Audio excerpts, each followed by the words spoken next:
Hi, I'm Teacher Abby. So, today, explain lang natin yung policy briefer on revised guidelines on classroom assessment, grading system, and awards and recognition for the K-12 Basic Education Program. So, ito po ay lumabas at wala kaming idea na ito pala ay ipapatupad na dahil hindi pa naman to naka-DepEd order. Mas okay kasi na naka-DepEd order para mas may basis kaming mga guro. So, na-confirm lang namin ito na magkakaroon nga ng changes din sa grading system and awards and recognition nung nagkaroon ng orientation ng mga teachers at nabanggit nga doon, nakasama rin ito sa ilang mga pagbabago ngayong taon at sa mga susunod pang taon. Okay, bigyan ko lang dito ng emphasis yung grading system and awards and recognition para magkaroon din ng idea yung mga parents natin. For Key Stage 1, ang gagamitin na natin dito ay ang descriptive grading system. So, pag sinabing Key Stage 1, ito po yung mga kindergarten hanggang grade 3. So, kindergarten, grade 1, grade 2, grade 3. So, sa lahat ng grade level na yan, descriptive grading system, ibig sabihin letter grade po ang makikita ninyo sa report card ng mga bata. So, ang pagkakaalam ko, ang grade 3 ay hindi pa kasama sa implementation nito ngayong taon. Hanggang grade 1 at grade 2 lang muna. Kasi ang kinder naman ay sa mga nakalipas na taon, letter grade na talaga ang ginagamit nila. So, sa kindergarten, gagamit sila ng letter C para sa consistent o palagi na ipapakita. Letter D, kung developing o papa-improve pa lang. B for beginning o nagsisimula pa lang. Ang mga letter grade na ito ay may kaukulan namang paglalarawan para mas madaling maunawaan ng mga magulang kapag tinitingnan nila ang report card ng mga bata. Ang mga letter grade at descriptor ay mga naglalarawan kung gaano na kahusay ang isang mag-aaral sa ipinapakita niyang kakayahan. Kaya tayo bilang mga magulang, magkakaroon tayo ng idea na, okay, letter C, consistent, ibig sabihin mahusay na talaga at palagian ng nagagawa ng bata yung kakayahan na dapat taglayin niya sa grade level na iyon. At kung beginning naman, hindi ibig sabihin na wala pang nalalaman. Kailangan daw kapag nasa beginning, tulungan pa, higit na tulungan ng bata para mas mapaunlad niya pa yung kakayahan na yun na kailangan sa grade level. Para naman sa grade 1, 2, at 3, letter grade na rin po ang gagamitin ng paaralan sa pagmamarka sa inyong mga anak. So wala na po ang mga ginagamit natin dati tulad ng 81, 82, 83, 91, 92, 93 o yung numeric grade kasi descriptive grading na rin po ang nasa grade 1 hanggang grade 3. So sa letter grade, gagamit po ang mga guro sa pagmamarka ng letters A hanggang E. So ang mga letter grade na ito ay meron ding mga kaukulang descriptor sa English at sa Filipino para mas maintindihan palalo ng mga magulang o nang titingin ng kanilang report card. Layunin ng paggamit ng descriptive grading system o ang paggamit ng mga letter grades na ipakita sa mga magulang o higit na maunawaan ng mga magulang kung nasa ang level o antas na ng pagkatuto ang kanilang mga anak. So, ang tanong, meron pa rin bang award na ibibigay sa ating mga Key Stage 1 learners? Siyempre, meron pa rin. Nandiyan pa rin yung mga character awards natin na binibigay at the end of the school year.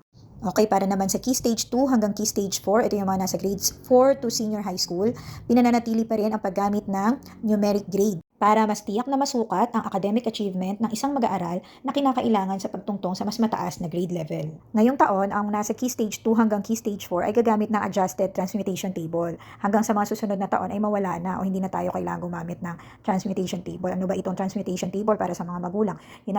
Yung transmuted grade na nakalagay dyan sa screen, yan po yung nakikita natin sa mga card ng mga anak natin. Pero sa class record namin, makikita mo doon yung initial grade and transmuted grade. So sa mga nakalipas na taon, malaki talaga ang ina-adjust ng score ng bata kapag ginagamit yung transmutation table.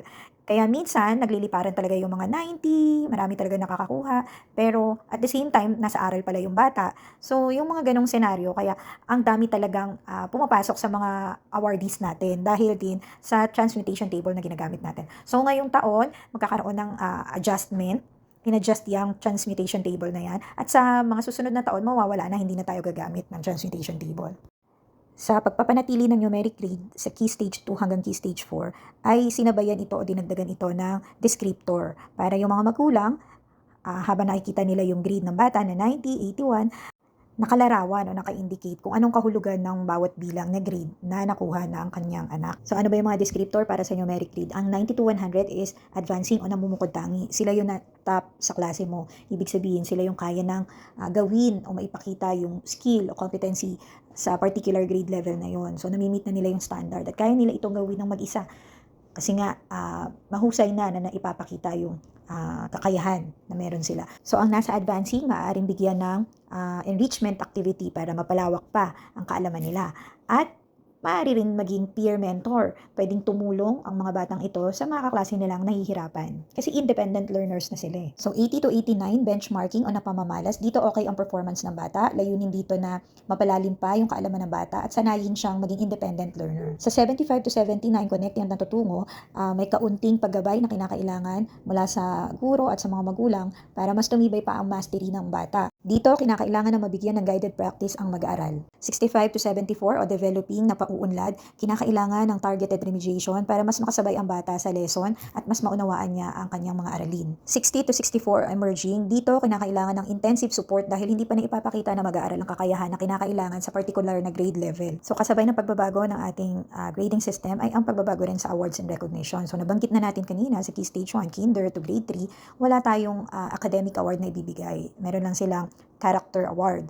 So, pagtungtong ng Key Stage 2 to 4, meron ditong Academic Excellence Award. Ito yung dati nating with honors, with high and highest honors. Ngayon, isa na lang with Academic Excellence Award. Ibinibigay ito sa may general average na 95 pataas, na walang failing marks sa kahit anong subject area. Siyempre, nandyan pa rin yung Leadership Award, yung mga awards in specific discipline, and yung mga awards and recognition na nakukuha ng mga bata sa iba't ibang competition. So, kasama pa rin yan from division, region, to national level. So, sa senior high school, mag-stick pa rin tayo sa mga awards na naka-indicate sa DO36 series of 2016 on awards and recognition. Ano ba ang layunin ng ating kagawaran? Bakit sinama ito sa mga pagbabago na meron na ipatutupad ngayong taon at sa mga susunod pang taon? Isang dahilan ay nagkakaroon kasi tayo ng grade inflation. Sobra-sobrang taas ng mga naibibigay, nakukuha ng mga bata, pero hindi niya nare-reflect yung totoong natutuhan ng bata o yung totoong kaalaman ng bata o yung kayang gawin ng bata. Kaya ang nagkakaroon ng mismatch, hindi tugma yung alam ng bata dun sa grade na nakukuha niya. Kaya may learning gaps. Kasi pag tinignan mo mula sa EDCOM report, ang mga national examination na ibinibigay natin, NAT at yung international exam, which is PISA, hindi nagtutugma dahil bagsak ang resulta ng ating mga examination na ito kumpara sa dami ng mga awardees na meron tayo taon-taon.